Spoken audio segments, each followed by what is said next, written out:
साल 2006 में आई एक मूवी द फाउंटेन जो कि आज भी बहुत से लोगों के लिए बस एक कंफ्यूजिंग कहानी है। ये बाकी मूवीज से काफी हटकर बनाई गई है और इसकी स्टोरी समझना वाकई मुश्किल है। हालांकि कई बार देखने पर भी इसका सही मतलब समझ नहीं आता। शायद आप में से बहुत से लोगों ने ये मूवी देखी होगी और अगर आप भी अभी तक इसे सही से नहीं समझ पाए या इसका असली मतलब क्या है तो इस वीडियो में शायद आपके सभी सवालों के जवाब मिल जाएं। तो शुरुआत करते हैं सबसे अहम सवाल से, क्योंकि इसे देखने के बाद ऑडियंस का रिएक्शन ऐसा बिल्कुल नहीं था जैसा कि प्रोड्यूसर या डायरेक्टर को उम्मीद थी। ये 2006 में रिलीज हुई और उस टाइम लोगों ने इसे खास पसंद नहीं किया क्योंकि शायद ये उस टाइप की मूवी ही नहीं थी जो कि लोग देखना चाहते थे। हालांकि इसमें आपको 3 अलग अलग कहानियां मिलेंगी, हिस्टोरिकल एरा से लेकर स्पेस ट्रेवल तक, मगर फिर भी समझना थोड़ा मुश्किल है। खैर, जब इसके डायरेक्टर से पूछा गया तो उसने जवाब दिया कि फाउंटेन की एग्जाम्पल है रूबिक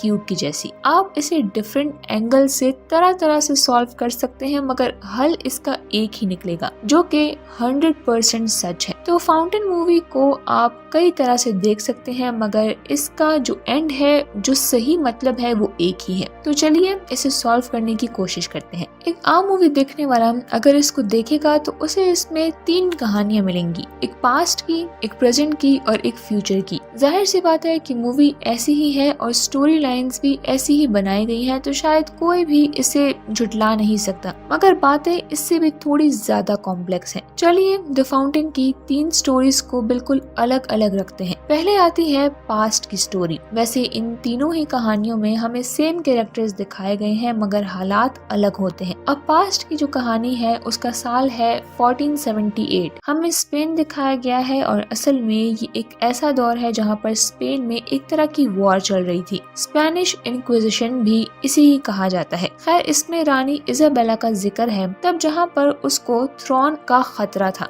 और यहाँ पर कुछ रिलीजियस टेंशन भी चल रही थी, खासकर कैथोलिक लीडर्स को लेकर। तो इजाबेला के जो दुश्मन थे वो आहिस्ता आहिस्ता स्पेन के बहुत से इलाकों को अपने कब्जे में ले रहे थे और ये जो किंग था ये काफी ही क्रूअल टाइप का था। खैर, यहाँ पर मेन पॉइंट ये है कि इजाबेला का थ्रोन वो जाने वाला था और ना ही उसके पास इतनी पावर थी, ना ही इतनी पहुंच थी कि वो उस क्रूअल किंग का मुकाबला कर सके। तो हमें उसकी सिचुएशन की कहानी दिखाई गई है। इजाबेला अपने महल में होती है और उसके जो एडवाइजर्स होते हैं वो अपने किंगडम के सबसे काबिल सिपाही या फिर एक तरह से वो उसके कैप्टन भी थे, उसे बुलाते हैं महल में। अब यही इस कहानी का मेन कैरेक्टर है आफ्टर इजाबेला। वैसे इस मूवी की सारी कहानी इन्हीं दोनों के इर्द गिर्द घूमती है। खैर, इसके अलावा भी ऐसी बहुत सी बातों पर फोकस किया गया है जो कि एंड में आपको समझ आ जाएंगी। अब यहाँ पर इजाबेला के खास लोगों ने रानी को एक ऐसे खजाने, एक ऐसी खास चीज के बारे में बताया है जो कि उसकी जिंदगी बदल सकती है, उसका थ्रोन भी बच सकता है, मगर ये कोई आम चीज नहीं है और ना ही इसे हर कोई पा सकता है। अब रानी की नजर में वो अपने सभी लोगों में से थॉमस पर सबसे ज्यादा भरोसा करती थी और सच तो ये था कि थॉमस दिल से अपनी रानी इजाबेला से प्यार करता था और रानी भी उससे करती थी। मगर अब यहाँ पर थॉमस को अपने प्यार को पाने के लिए एक मिशन पर जाना होगा, एक ऐसी चीज को हासिल करना होगा जो कि आज तक किसी को नहीं मिली है। खैर, रानी थॉमस को समझाती है कि जब इंसान वो जमीन पर नहीं आया था, मतलब के एडम और ईव की बात, तब एडम और ईव उन दोनों ने वो गलती कर दी, वो मिस्टेक जिससे कि वो जमीन पर आ गए। उन्होंने हेवन के एक ट्री से एक फल खा लिया। असल में वो ट्री ऑफ नॉलेज था। इंसान ने नॉलेज तो हासिल कर लिया मगर जन्नत से निकाला गया। अब ये कहानी तो हर किसी को मालूम है मगर यहाँ पर जमीन पर एक और ट्री है और उसे द ट्री ऑफ लाइफ कहते हैं और ये तब से ही जमीन पर मौजूद है जब से कि लाइफ की शुरुआत हुई थी और उस ट्री में ये खास बात है कि वो लाइफ दे सकता है, मगर इससे भी अनोखा ये है कि वो अमर भी बना सकता है। और अब थॉमस का मिशन ये होगा ट्री ऑफ लाइफ को ढूंढना, उसे हासिल करना। और जब ऐसा होगा तो रानी इजाबेला थॉमस से ये वादा करती है अपनी एक रिंग देते हुए, वादे के तौर पर कि तुम मेरे लिए द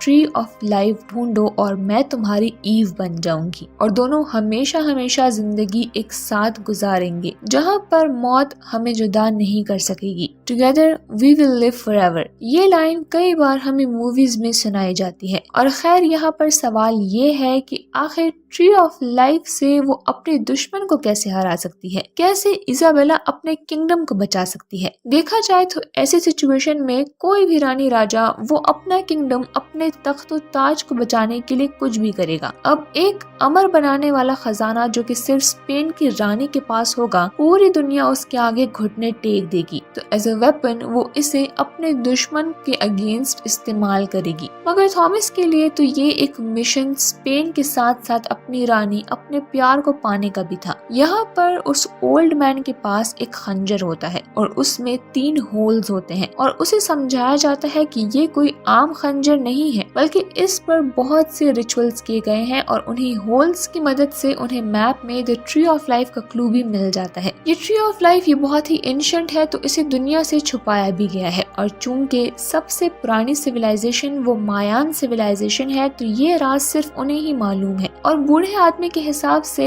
एक होली मायन टेम्पल है जो कि न्यू स्पेन के जंगलों में कहीं छुपा हुआ है और उसी टेम्पल पर द ट्री ऑफ लाइफ है। तो कम से कम अब इनके पास ये इन्फॉर्मेशन तो थी कि वो ट्री ऑफ लाइफ कहाँ हो सकती है। इसके बाद थॉमस अपने साथ खास लोगों को लेकर न्यू स्पेन के जंगलों में चला जाता है। मगर हर दिन रानी इजाबेला को और खतरा बढ़ रहा था। यहाँ पर स्पेन पर कब्जा होने ही वाला था और थॉमस को जल्द ही उस ट्री को ढूंढना था और इस तलाश में बहुत दिन गुजर जाते हैं। यहाँ तक कि वो उस जंगल का हर कोना तलाश करते हैं, यहाँ तक कि उसके सिपाही वो बगावत पर उतर आते हैं और वो ये सब और नहीं करना चाहते थे। मगर थॉमस जो अपने प्यार को पाने के लिए किसी भी हद तक जा सकता था, वो बिल्कुल भी हार मानने वाला नहीं था और वो इजाबेला की दी हुई रिंग को लेकर हमेशा उसे वो वादा याद आता था। इसी बीच उसका एक क्लोज फ्रेंड वो तो थॉमस को मारने की भी कोशिश करता है, मगर थॉमस उसे ही मार देता है और अब सिर्फ 2 ही सिपाही उसके साथ थे। मगर वो ओल्ड मैन भी इस सफर पर अब उनके साथ आया था और काफी दिन गुजरने के बाद आखिर उस खंजर के मिले हुए क्लू की मदद से उसे उस टेम्पल का रास्ता मिल जाता है। तो थॉमस वो अपने 2 साथियों को लेकर उस टेम्पल की तरफ रवाना होता है। मगर यहाँ पर मायन सिविलाइजेशन का जिक्र हुआ, वैसे ही आसपास के सभी टेम्पल्स तो वीरान पड़े थे, मगर ये टेम्पल ये बिल्कुल सेंटर में था और उन्हें अंदाजा नहीं था कि यहाँ पर क्या हो सकता है। और जैसे ही वो लोग उस मायान टेम्पल की एंट्रेंस में एंटर होते हैं, पहले तो वो लोग एक ट्रैप में फंस जाते हैं और फिर वहाँ के मायान्स लोग जिनके पास हथियार थे वो उन पर हमला कर देते हैं।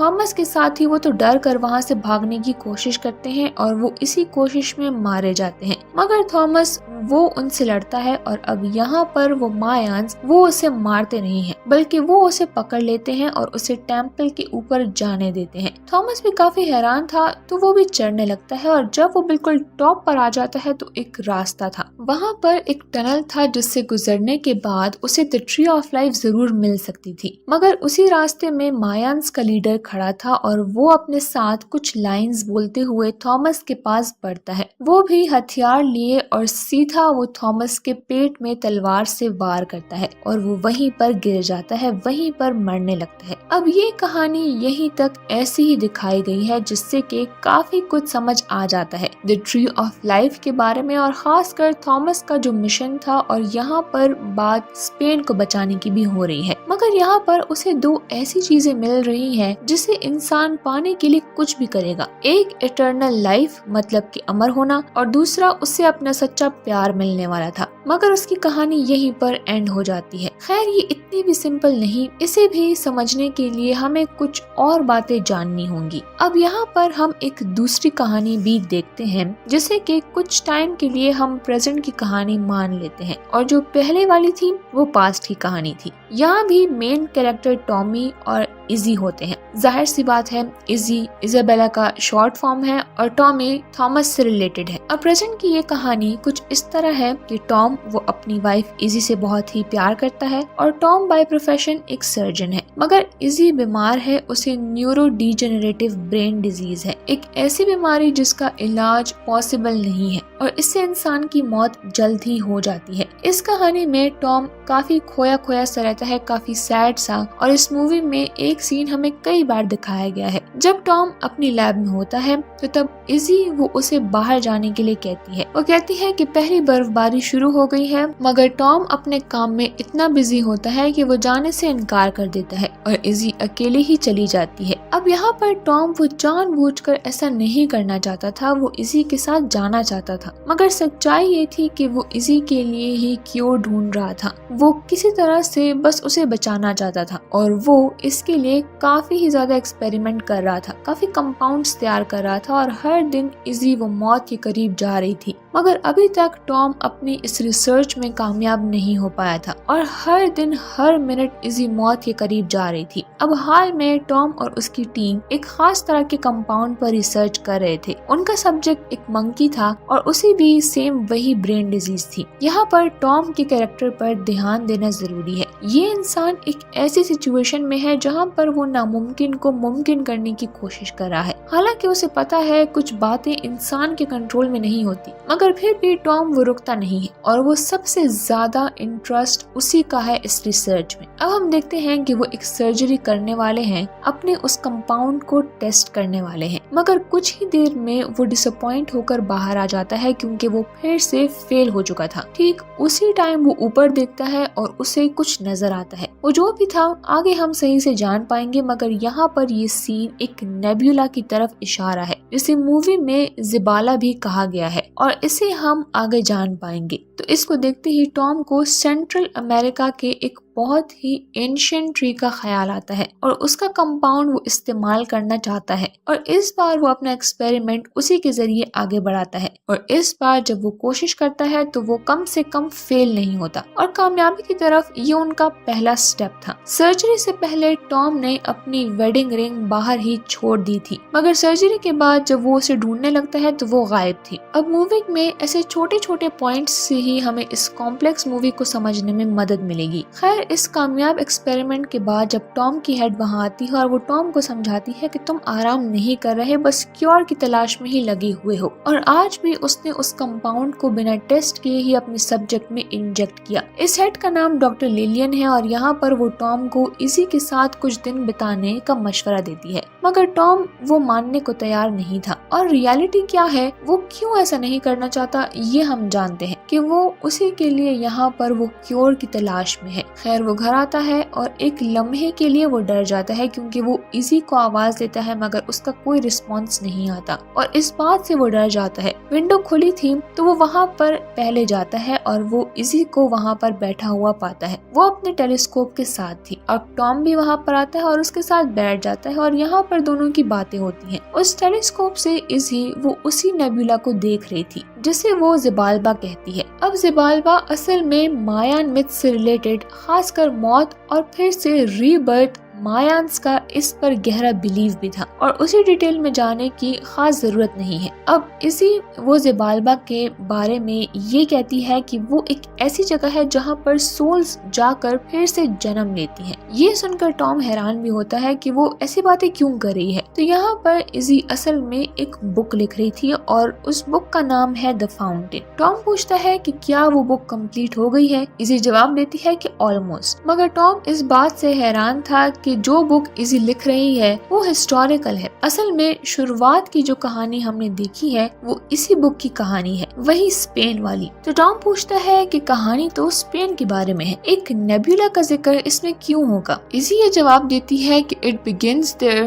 बट एंड्स हियर, मतलब शुरू वहाँ पर हुई थी मगर खत्म यहाँ पर होगी, यानी कि ज़िबाल्बा पर, उस नेबुला पर, जो कि हैरान करने वाला जरूर था। टॉम इजी से ये भी पूछता है कि अगर तुम्हारी बुक कंप्लीट हो गई है तो कब मैं इसे पढ़ सकता हूँ, मगर इजी इस बात पर खामोश रहती है। अब यहाँ तक हम ये तो समझ गए हैं कि इजाबेला, थॉमस, स्पेन और बाकी सब बातें वो इजी के एक कहानी है जो उस फाउंटेन नामी बुक में है, मगर फिर भी उस कहानी का असली मतलब क्या है? क्या सच में इज़ी और टॉम का उस कहानी से कोई लिंक है? देखा जाए तो यहाँ पर रीबर्थ की बातें भी सामने आई हैं। खैर यहाँ तक हम थोड़ा बहुत समझ गए हैं। अभी वो दोनों बाहर बैठकर ये बात कर ही रहे होते हैं कि तब टॉम का ध्यान इज़ी के नंगे पांव पर जाता है। हालांकि दोनों ही बर्फ में बैठे हुए थे और ये देखकर वो इज़ी से पूछता है कि तुम्हारे शूज कहाँ हैं, क्योंकि उसके दोनों पैर वो बर्फ में थे। और ये तो फिर टॉम को आगे पता चलता है कि आहिस्ता आहिस्ता इज़ी के नर्वस सिस्टम ने भी काम करना छोड़ दिया है। जब बाद में टॉम वो उसे बाथ टब में बिठाता है तो पानी बहुत ही गर्म होता है और इज़ी को कुछ भी फील नहीं होता और वो बता देती है कि उसने अपनी सेंसिटिविटी को खो दिया है। इस बात से टॉम को गुस्सा भी आता है कि तुमने मुझे पहले ये क्यों नहीं बताया, मगर अंदर से वो और भी ज्यादा दुखी होता है। इज़ी यहाँ पर बड़ी ही अजीब सी बात करती है कि जब से उसके साथ ये सब कुछ हो रहा है, मतलब उसका हर दिन मौत के करीब जाना, वो अंदर से बहुत ही अलग फील कर रही है। और इज़ी का इस अलग फील करने से क्या मतलब था, ये भी हम आगे समझ पाएंगे। खैर इसके बाद टॉम भी टेंशन में चला जाता है। अगली सुबह इज़ी के हाथ में अपनी फाउंटेन नामी बुक होती है,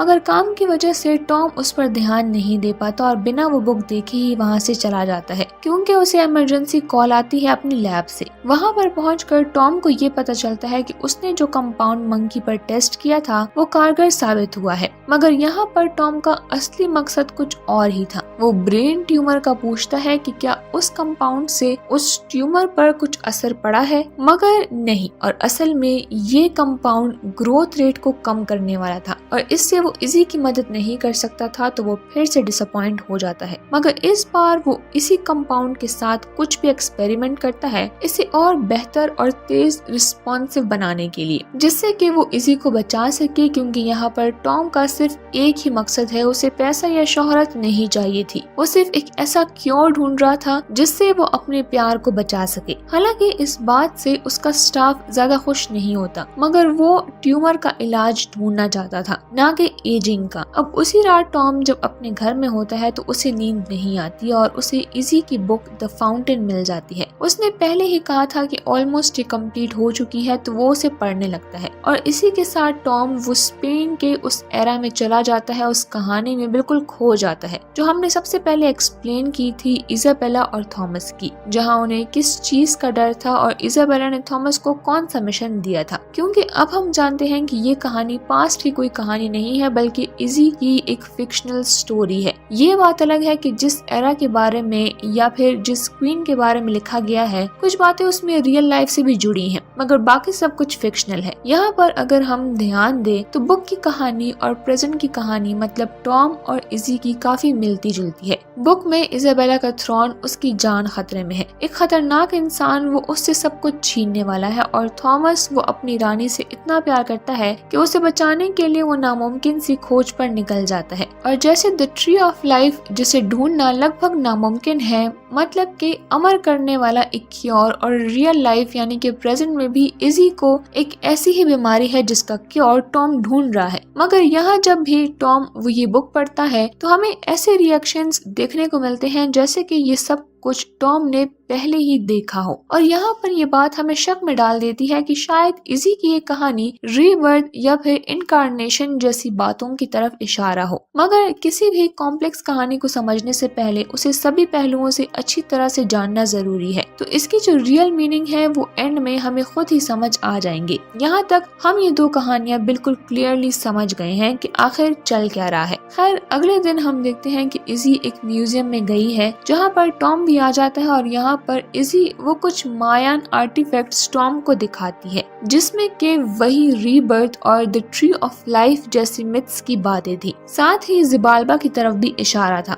मगर यहाँ पर इज़ी वो तो इन सब पर बिलीव करती थी, मगर टॉम को इसमें कोई इंटरेस्ट नहीं था, क्योंकि हर बार बात वो डेथ और लाइफ पर ही आ जाती है, और इज़ी बार बार इन बातों को क्यों मेंशन कर रही है, ये सब कुछ एंड में ही क्लियर कर देंगे हम। अब यहाँ पर अचानक से इज़ी वो गिर जाती आती है, मगर टॉम वो जल्दी से उसे पकड़ लेता है। वो बेहोश हो गई थी और नेक्स्ट सीन में हम उसे हॉस्पिटल में एडमिट देखते हैं। मतलब ये कि अब इजी की हालत और भी खराब हो गई थी और टॉम जो कि पहले से काफी दुखी था, टेंशन में था, अब उसके लिए मुश्किलें और भी बढ़ गई थी क्योंकि अब इजी शायद ना बच पाए। होश में आने के बाद टॉम इजी को दिलासा दे रहा था कि वो ठीक हो जाएगी, बस उसे टाइम चाहिए। मगर इजी को पता था कि वो मरने वाली है और दूसरी बार अगर उसे दौरा पड़ा तो शायद वो जिंदा नहीं रह पाएगी। इजी टॉम को कहती है कि वो डरी हुई नहीं है। ये लाइंस भी कहती है कि when I fail I was full. Tom उसे समझाता है कि हाँ, मैंने तुम्हें पकड़ा था, मगर यहाँ पर इसी का मतलब कुछ और ही था। उसी रात टॉम वो अपनी लैब में जाता है जहाँ पर स्टाफ अपनी न्यू रिसर्च से बहुत ही खुश थी, मगर टॉम ने क्योंकि अभी तक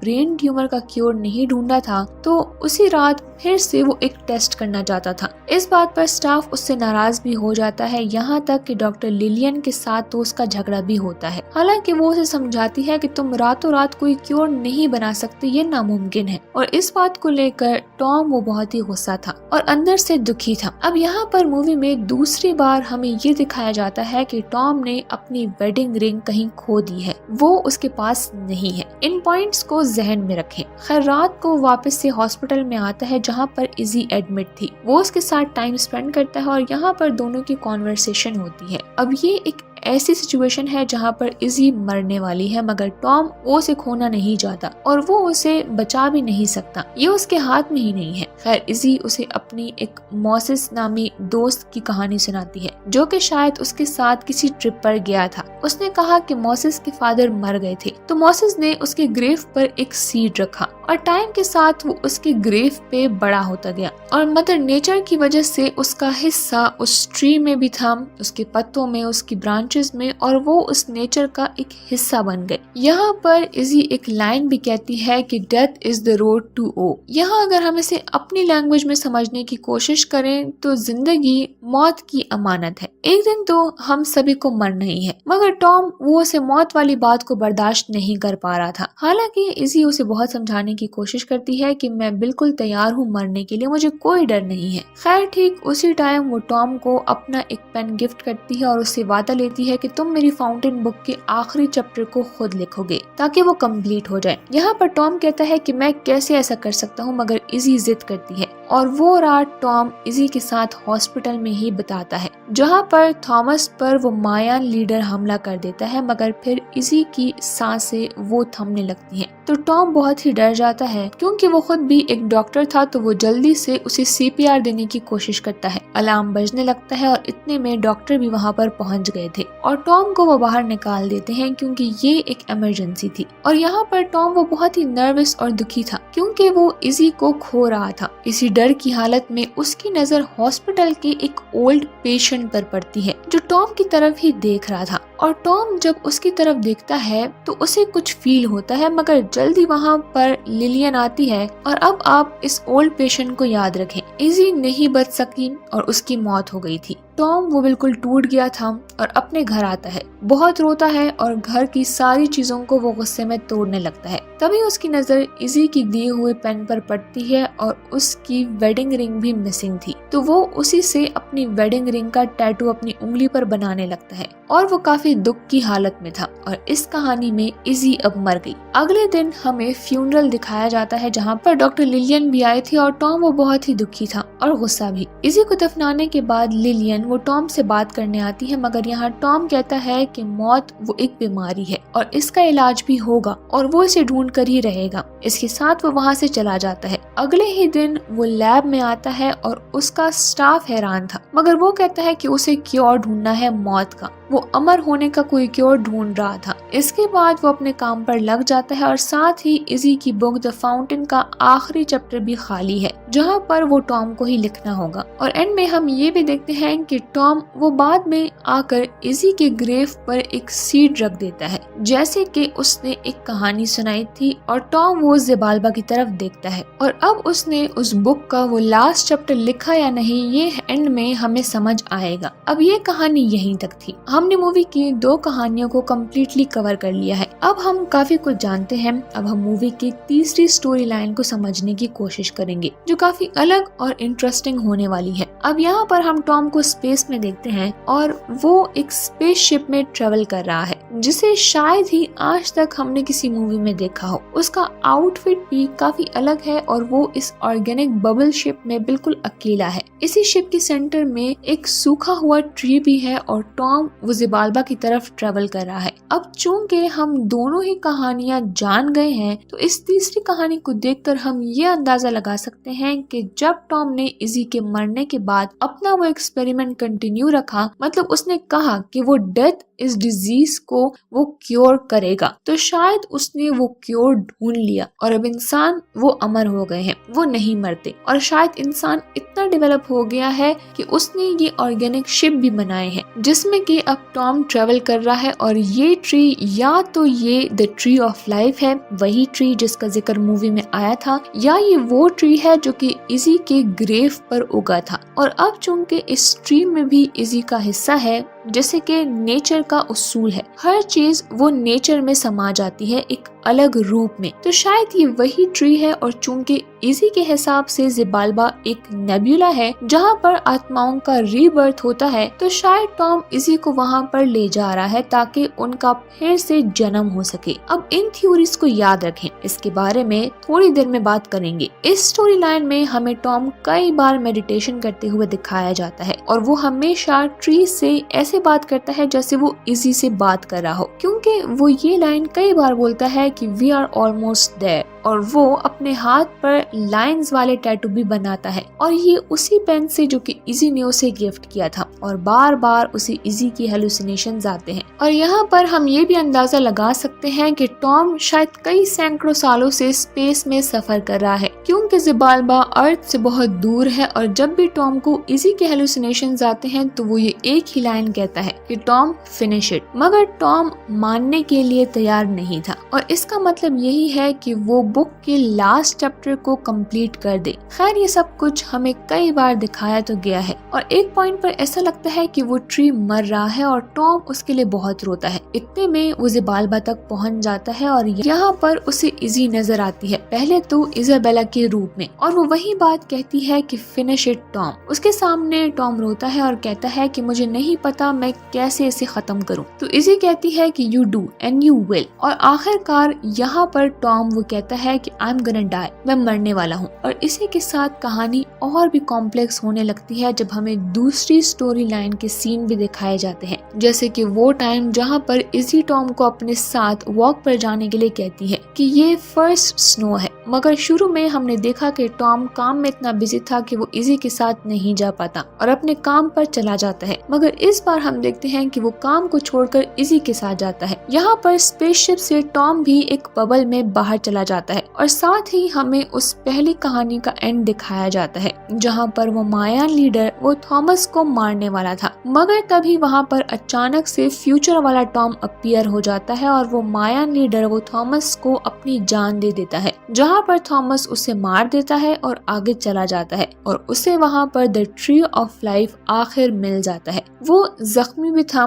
तो पहले वो अपने जख्म पर उस ट्री का रस लगाता है और फिर उसे पी भी लेता है और यहाँ पर एक लम्हे के लिए ऐसा लग रहा था कि वो अमर हो गया है, क्योंकि वो कुछ बहुत ही अलग फील कर रहा था। मगर जल्द ही वो नेचर में समाने लगता है और उसकी बॉडी में प्लांट्स उगना शुरू हो जाते हैं और देखते ही देखते वो बस प्लांट्स में बदल जाता है। वहीं दूसरी तरफ टॉम वो ज़िबाल्बा में चला जाता है और उसकी बॉडी वो मेल्ट होने लगती है और हम उस डेड ट्री को खिलता हुआ देखते हैं और वो ज़िबाल्बा में ही समा जाता है और यहाँ पर सभी कहानियों का एंड हो जाता है। मगर साथ ही ये काफी सवाल भी मन में छोड़ जाते हैं कि आखिर ये चल क्या रहा है। तो असल में कहानी ये है कि ये मूवी ऐसे तो बिल्कुल भी नहीं है जैसा आपने सोचा था। फर्स्ट ऑफ ऑल, इस मूवी में दो अहम बातों पर फोकस किया गया है, लाइफ और डेथ। मौत ये एक ऐसी चीज है जिसे कोई भी झुठला नहीं सकता। जिंदा चीज को मरना ही है। देखा जाए तो पूरी कहानी डेथ और लाइफ के इर्द गिर्द ही घूम रही है।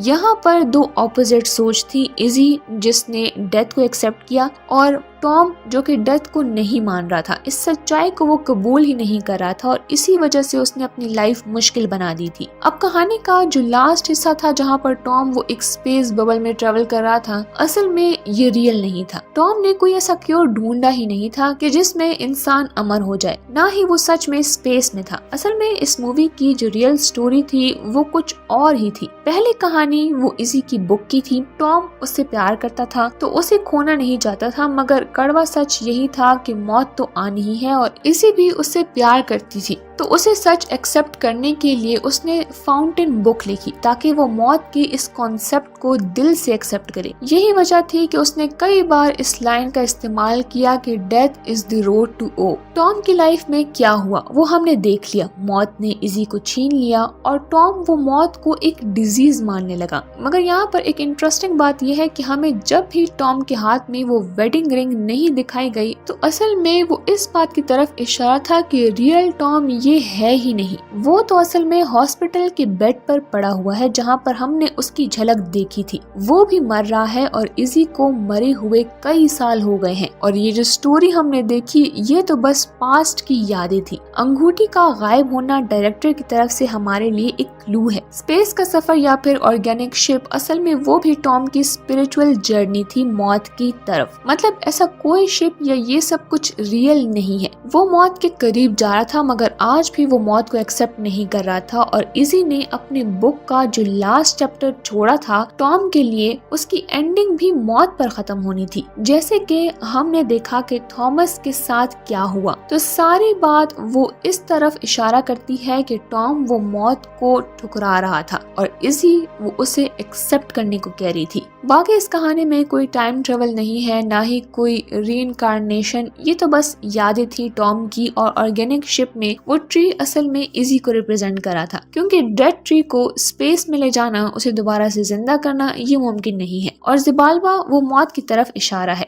तो जैसे कि डायरेक्टर ने कहा कि चाहे आप इस मूवी को जिस एंगल से भी देखें, इसका जवाब एक ही आएगा, डेथ और लाइफ। मूवी की हर बात वो इसी तरफ इशारा करती है। यकीन मानिए कि अगर कोई भी मौत पर सच्चे दिल से बिलीव करता तो कोई भी लालच का भूखा ना होता।